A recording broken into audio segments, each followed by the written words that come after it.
So let's talk a little bit more about what are environmental events. And I really want to talk about the difference between the environment and environmental events, because those are technically two different things.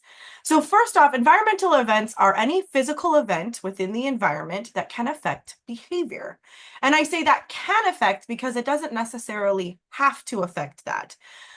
So when I talk about the environment, I'm talking about an area that a person is in. So home, school, the playground, the lunchroom, those are all environments, right? So their particular bedroom could be a separate environment. Now, the difference between environment and environmental events are the environmental events are things within the environment that can impact that behavior from either happening or not happening. So a good example is the room temperature. If you've ever been really, really hot and it affects your mood, that is an environmental event. If a staff member is absent, or if you're in the work field, you have a coworker that's not there and it's impacting what you're able to do that day.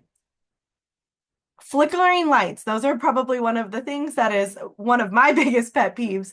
Whenever lights are flickering, I get really, really frustrated. And we'll talk a little bit more about that why. But it's really looking at what's in the environment and how can it affect me.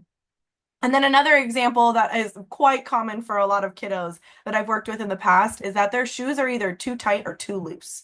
And that is an environmental event because it's not their actual human behavior. It's something that's on them. Their shoes are too tight, they're too loose. They don't like shoes, they want shoes off.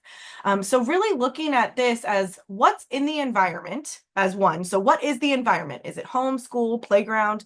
And what's happening in that environment? Is it too hot outside? Is it too cold outside? Is there something going on? There's a loud noise from the AC being on. All of those things can play a role, and that's the environmental event piece of it.